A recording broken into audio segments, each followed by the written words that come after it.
They were banging on my door like the house was on fire. Mom shouting my name, Dad pacing behind her, phone in hand, muttering about lawyers.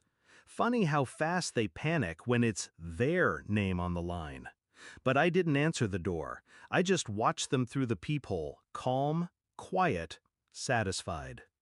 2 weeks earlier, my 8-year-old son stood in our hallway clutching a red t-shirt we bought for Family Sports Day. He was grinning. He even practiced his baton handoffs with the dog. That morning, I dropped him off at their house, my parents, same as I'd done last year. They said it was just easier for the whole family to meet there before heading to the park. Said the teams were already finalized, the structure too tight for last-minute additions. Said there were only enough shirts for registered names. They smiled when they said it, patted his head, and told me he could cheer on the sidelines. He didn't understand, not at first, but I did. I picked him up later that evening. His shirt was still folded, untouched. He didn't look at me when he buckled himself in, just said, "They told me I could keep score."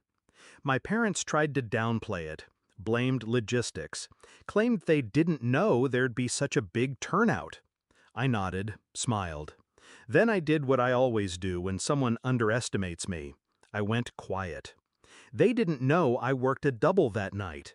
Didn't know that while they drank wine and posted photos with their official teams, I was watching, scrolling, counting. 124 people in total.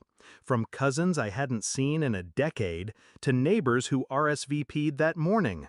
They even made t-shirts for the dogs, but not my son, because they didn't want him in the family photo. They wanted him adjacent, a prop, an afterthought, and I'd had enough. You see, my parents are legacy obsessed. My dad chairs the community board. My mom runs a local charity. Their entire identity is built on curated appearances, happy family, good values, perfect grandparenting. They rely on me to uphold it. The single mom who made it work, the nurse who stayed close, the obedient daughter. They never imagined I'd be their reckoning. But I've spent the last decade learning to make wounds invisible, to cut in silence, stitch without drama. I'm surgical when I need to be.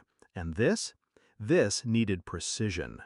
First, I pulled the community grant applications they submitted this year, 3 of them, all tied to youth wellness and inclusive family initiatives, all signed with glowing language about equal access and no child left behind. I submitted a quiet complaint, anonymous. Then I requested the attendance records from the City Parks Department, Sports Day registration lists, names, dates, team rosters, every child listed, every parent, every dog. I attached photos, the family group shots, the team rosters, and the caption boasting, "Everyone joined in, everyone but one." They received a call within the week. The local news picked it up first. A story about a boy excluded from a family event under the guise of rules. The phrase, "only enough shirts for registered names," became a headline. But the real damage came later. The grant was suspended pending investigation. Their charity gala lost sponsors. And I stayed quiet. Until they showed up at my door. I opened it after they rang for the 4th time. Let them see my face. Calm, unshaken. My dad started barking about reputations, about how I misinterpreted a logistical error. My mom pleaded, "You're overreacting. You know how chaotic these things get. Why are you doing this to us?" I stepped outside, let the door click shut behind me. I looked them both in the eye. "You excluded my son," I said, low and measured. "You lied to his face. And then you smiled for photos like he didn't exist." Mom tried to speak. I raised a hand. "This isn't revenge. This is exposure." I leaned in. "The only reason this is spiraling is because you built a kingdom on lies, and all I did was whisper the truth." They stared at me like I'd slapped them. But I hadn't. I hadn't done a single thing to them that they hadn't already done to him. I just made sure the world saw it. We haven't spoken since. No apologies, no explanations. But the calls stopped. The door stopped knocking. And sports day? My son and I hosted our own. Backyard, balloons, trophies from the dollar store. A team of 5, all real friends, not blood. He wore the red t-shirt this time. It fit perfectly.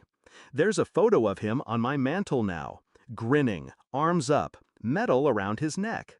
He doesn't know what I did, doesn't need to. He just knows he's seen, counted, chosen, and that's more than they ever gave him. Legacy is funny like that. My parents spent their lives building a name they thought would outlive them. Turns out, it only took one child.